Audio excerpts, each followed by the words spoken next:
Welcome into the Michigan Football Report. We are back on Monday after a fun, rumor-packed full show that I delivered to you over the weekend.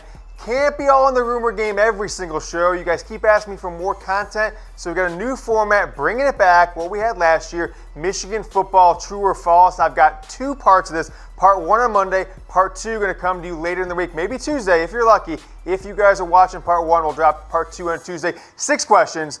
True or false, burning questions that Michigan football is facing this fall. I want to know from you guys in the comments section. So let's get to number one. Will a Michigan running back rush for 1,000 yards this season in 2019? Now, we all know that Chris Evans won't be on the team.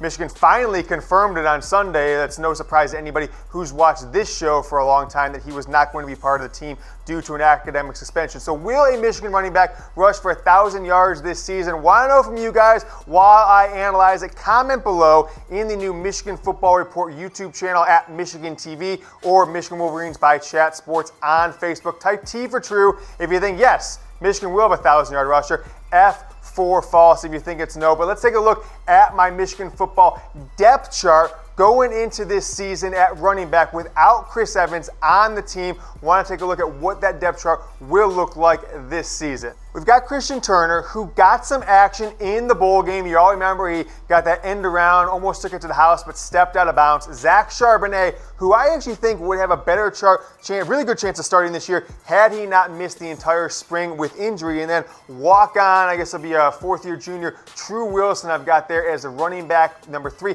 Keep an eye out for Ben VanSumeren, who moved over from fullback, taking a lot of reps at running back this season. He's going to get some depth, get some carries in there with the Michigan depth chart. Taking a little bit of hit. Want to know from you guys, I'm going to take a look at my projected stats, but start typing below. T for true, F for false. I'm going to make my my answer pretty clear here. My projected running back stats for the 2018 season. I've actually got Zach Charbonnet, the true freshman, 700 yards rushing. I've got him leading the team, at least from the running back perspective. We don't know what Shea Patterson's going to do in this new wide open offense, although I doubt he gets anywhere near 700 yards rushing. Christian Turner, there'll be a redshirt freshman, 450 yards. I got Tru Wilson getting a quarter in there, 250, and then got VanSumeren with 100 yards rushing. So I hope some of those guys prove me wrong, but I am going to say false on this one. A Michigan running back will not run for 1,000 yards in the 2019 season. Going to be a much more pass-heavy offense,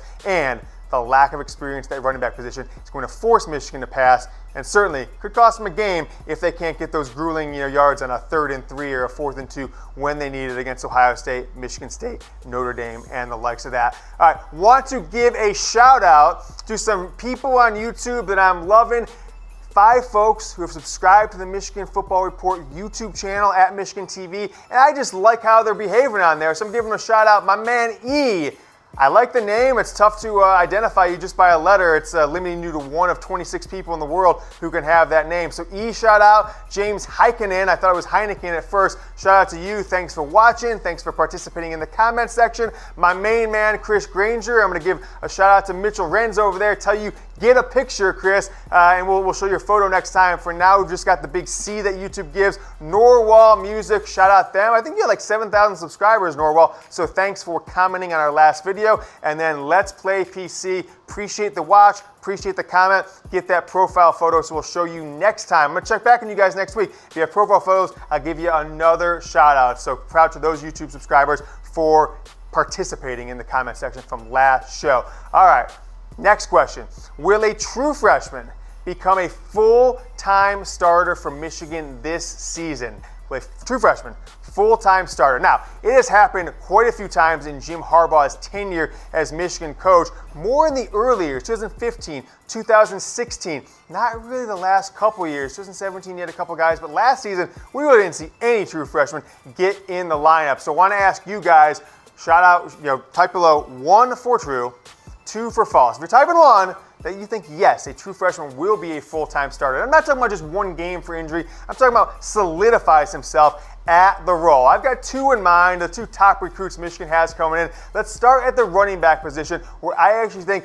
Zach Charbonnet, some call him Charbonnet, some call him Charbonnet, he's actually going to be the guy, I think, by the Ohio State game that will get the starting role. So Charbonnet injured, or I might project him as the starter for the opening game against Middle Tennessee State. I think he's going to get past Christian Turner just based on his ability inside the tackles, outside the tackles, with the ability to block that Tru Wilson has that I haven't seen from Christian Turner yet. So I'm going Zach Charbonnet as my starter. I also think Dax Hill will be a starter as well. So type 1 for true, type 2 for false. I've got Dax Hill on campus now as of June 1st. I've got him as starting from day one over Brad Hawkins at that free safety position. You take a look at the 2019 depth chart of the defensive backs.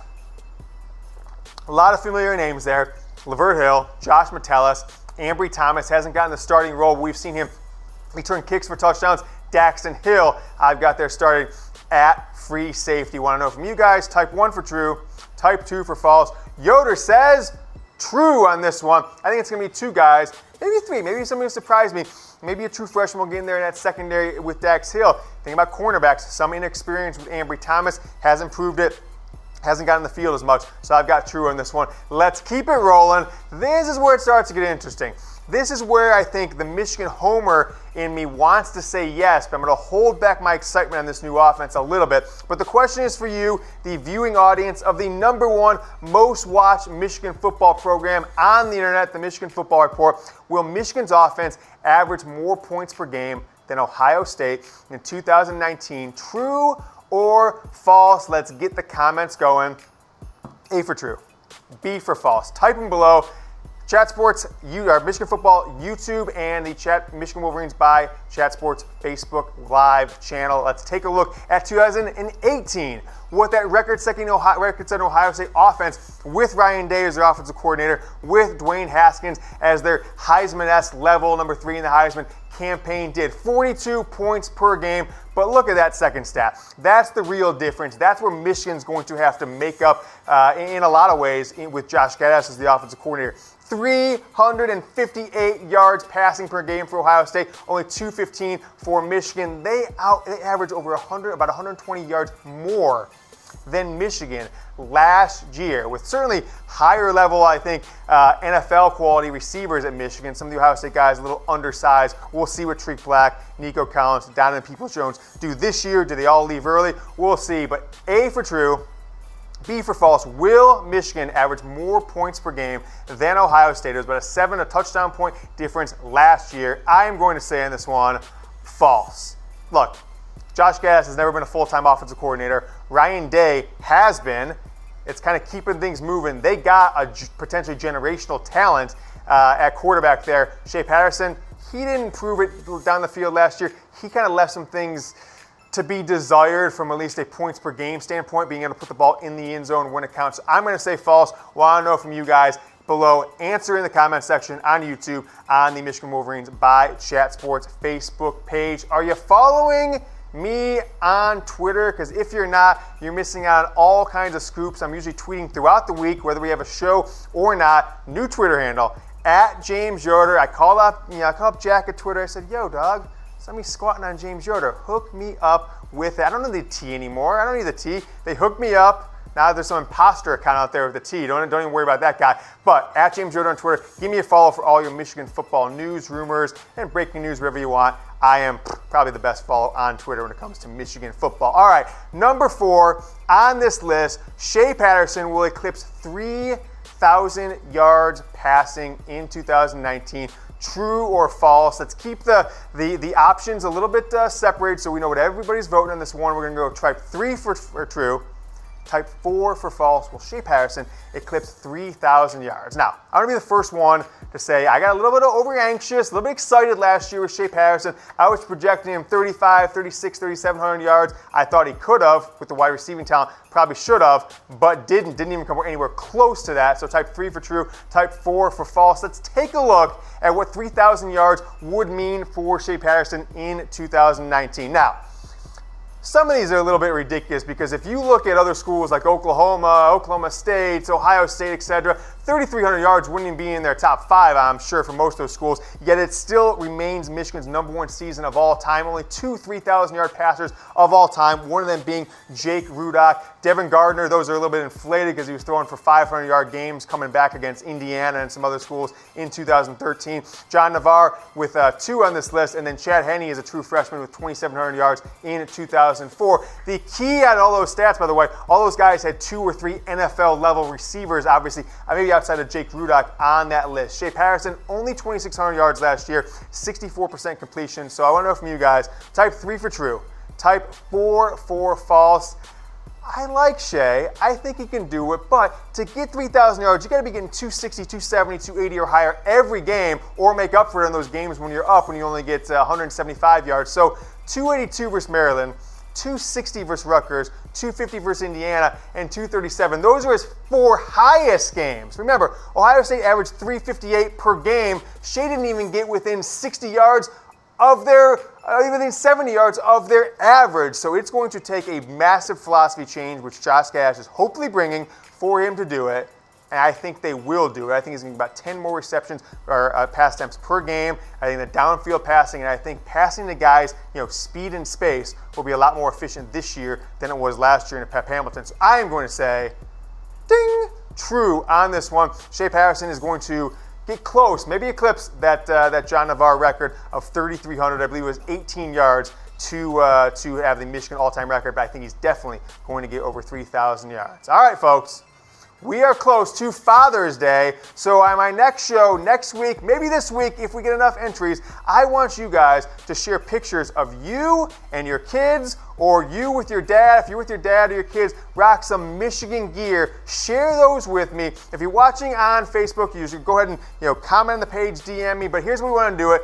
Tweet at James Yoder. I'm going to pin a tweet with these photos calling for you to respond with pictures of you and your dad, you and your kids. If you've got them wearing Michigan gear, great. Also, you can post a photo on Father's Day even or before of the same. You and your kids, you and your dad, and tag Michigan Football Report. There's me with my son at a Cubs game last year, and I will feature you on next week's show. If you don't have either of those options, go ahead and DM the page at Michigan Football Report, or James Yoder Michigan Football, my personal Michigan Football page on Facebook. DM a photo, you and your kids, you and your dad, next week, or maybe this week, like I said, if we get enough, we're going to give some Father's Day shout-outs for all the dads out there, all the Michigan football dads who are raising their boys right and following the Wolverines. So go ahead and send those to me. We'll get you featured on next week's show. And if you're on the internet, if you're on Instagram, if that's where you're tagging me, go ahead and follow the Michigan Football Report. We've had this account for a couple months. I really pushed it to start. We got up to 500, 600, 700 followers.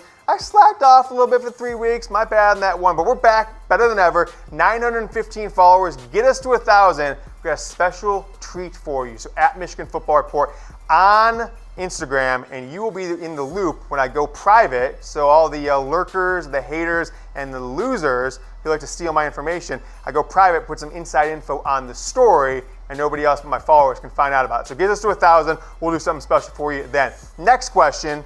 Will Michigan be ranked in the top 10 in the AP preseason poll? I've got a C and a D for this one. Go ahead and type C for true, type D for false. Will Michigan be inside the AP in the preseason poll, the one that comes out in early to mid-August for the 2019 season? Now, they were inside the top 10 for most of last season, almost all of it, lost those 2 games and fell out of it, but nevertheless, they have a history of being inside the top 10 as a program, of course, a long and storied history. So type C for true, type D for false. Will Michigan be in the top 10 in the AP poll going into the 2019 season? We're going to pull up Michigan's records going into the 4 seasons under Jim Harbaugh here just in a second, but it's only happened one time.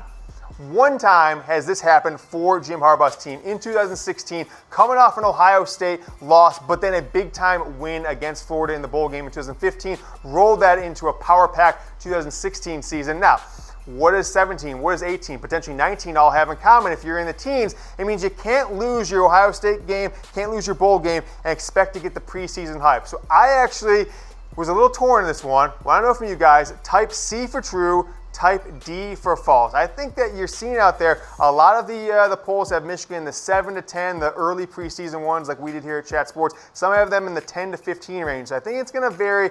I'm not sure what to make of it, but I'm going to go out there on a limb. I'm going to say true. I've got Michigan in there. I was going to say they're number 9 in the preseason poll. Had they won the bowl game against Florida, you might have seen them up there at number 5 or number 6, but I'm going to say true in this one. I've got them slated at number 9 in the 2019 AP preseason poll. All right, do you want to take the Michigan Football Report on the go? You can do it on YouTube. You might be able to do it on Facebook, but potentially the easiest way is on the podcast app. If you type that URL in, chatsports.com/Yoder. If you've got an iPhone, it'll drop you right into the Apple iTunes store. You can also do it by Siri. You just go, boop, boop. Hey Siri, subscribe to the Michigan Football Report podcast, and she'll be like, boom, done. As I'm doing it, what's going on here? These things are too sensitive these days. So go ahead and subscribe, chatsports.com/Yoder, making it easy for you guys. No searching required. If you're on Google, go ahead and type in Michigan Football Report on the Google Play podcast app. All right, keep it rolling. The last one for part 1 of our Michigan Football 2019 True False. Kalique Hudson, will he lead Michigan in sacks in 2019? You're sitting there, what's this guy talking about? Hell no, Kalique Hudson's not going to. But just wait. Take a look at this. Let's take a look back in time. Kalique Hudson was an absolute freak of nature in 2017. Take a look at his stats. 8 sacks. 8 sacks in 2017. Led the team tied with Chase Winovich. In 2017, only had 2 on 39 tackles. 3 tackles for losses versus 16 in 2017. No forced fumbles, no interceptions in 18. He was really the forgotten man on a star-studded number 1 for the most of the year Michigan defense. Take a look at last year's sack leaders for Michigan. Josh Uche, 7. Chase Winovich took a step back, only had 5 himself. Devin Bush had 5. Rashan Gary, when he played, 3.5. And then Michael Dwumfor. A couple of those guys returning. Uche, Dwumfor, the middle 3 not returning, but want to know from you guys, with the stars of Winovich and Bush and Rashan Gary gone, will Kalique Hudson be back? Will he be back at the top of Michigan sack leaders? Type 5 for true, type 6 for false. I'm going to go on a limb in this one and say false. I think that he will be a much better player. I think they're going to unleash the beast. If you've seen him with his shirt off, he's an absolute freak this offseason, put on a ton of muscle. But I don't think they're going to feature him that way. I believe that he is going to get a chance to drop back into coverage, be a lot more, impactful on run support. But I don't think they're going to have him coming off the edge like they did in 2017 when they had Devin Bush and some others that could pick up the slack if someone got loose into the secondary. So I think he will have the opportunity to, but won't do it. I'll talk about who I think will do it on a later show later on this summer. All right, we will be back later in the week with Michigan Football True and False Part 2. Until then, go Blue. Hey there, Michigan football fans. Thanks so much for watching the Michigan Football Report. If you haven't already, go ahead and hit that subscribe button. We've got Michigan football news, rumors, recruiting information, and inside access to the Michigan football program. You ready for another Michigan football video? I got you hooked up right here. Go Blue.